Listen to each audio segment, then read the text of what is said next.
Hi everyone. In response to a question I got the other day, I thought I'd share how I navigate 3/4 polyrhythms. Now, the tricky thing about tricky things is that you never know exactly what's going to click.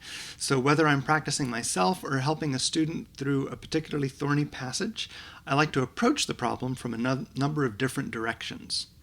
So today I want to take two measures from an intermediate level tango I recently wrote. Now, the first phrase of the B section goes like this.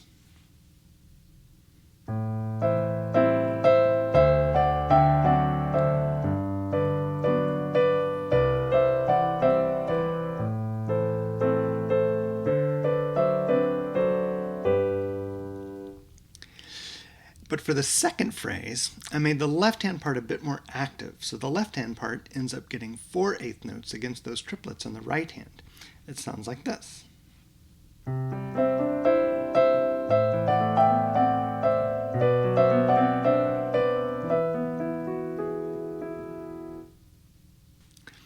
Now, a good first step in working on rhythms like this is to make sure I've got my hands down separately.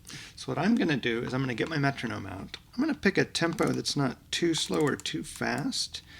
I'm going to do 54 on the half bar, and I'm going to make sure that each of my hands is comfortable by itself.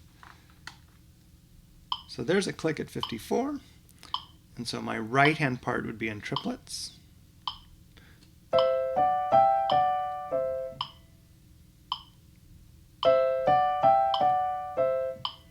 And then I'd practice the left-hand part, making sure that those 4/8 notes fit.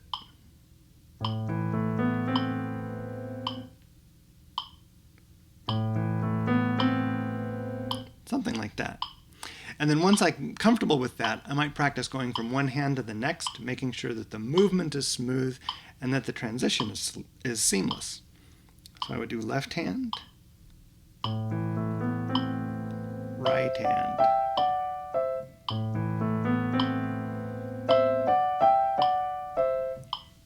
I find it's really useful to get the feel in your arms before you really put them together. Next, I'm going to use the tried and true please pass the applesauce trick, and I might first do this away from the keyboard using the pattern both left, right, left, right, left.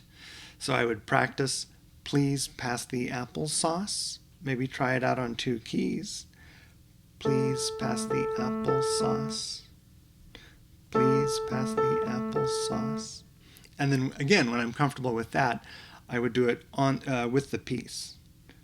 Please pass the applesauce, like that.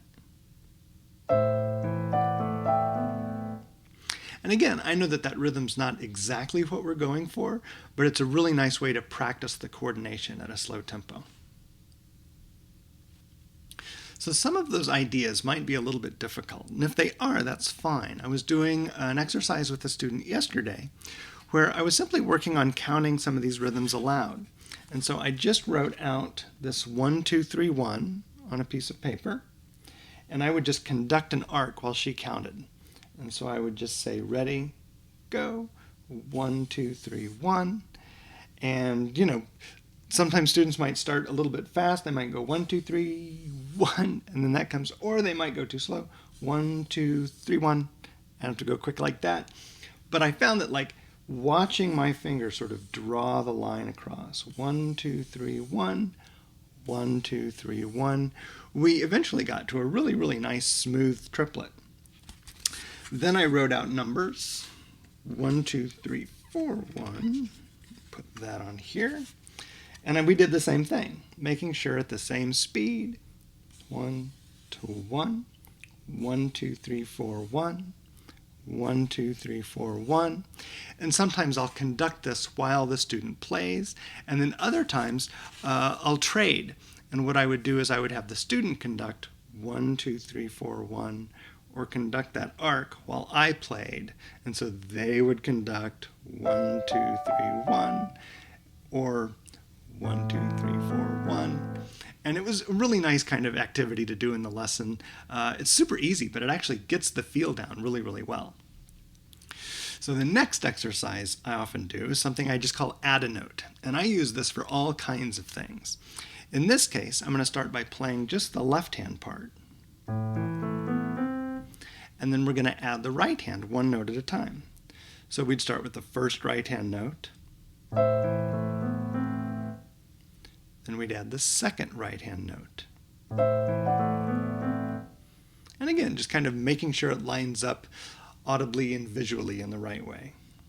Then we move on to our third.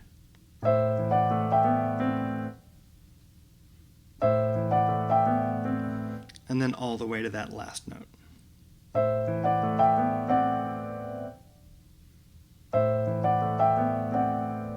Like that. Sometimes we'll do this with a metronome, sometimes we'll do it without, sometimes we'll do it with me conducting. Again, it just kind of depends on, in the room, in the lesson, what I think is going to work best. Of course, we can also flip the parts. We might play the right-hand part and add the left-hand part one note at a time. Or two notes. Or three notes. Or all four. And then go all the way to the half bar.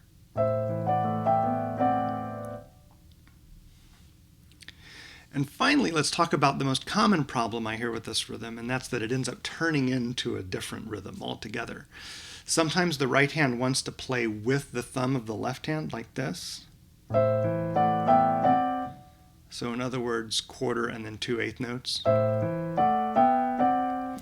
Or more commonly, I see the right hand playing this rhythm that's like dot and quarter, eighth. So you end up hearing this.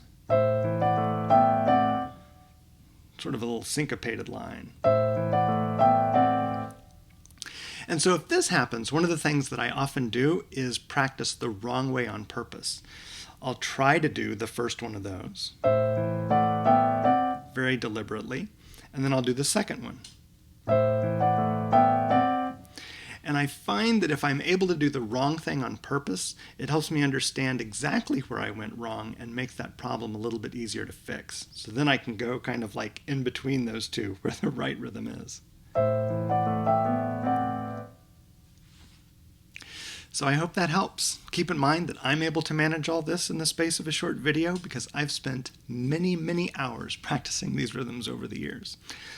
Be sure to be patient with your students. Be patient in lessons. If something doesn't work, try other things. If you come up with your own ideas, experiment a little bit. See what works. Overall, just enjoy the process and happy teaching.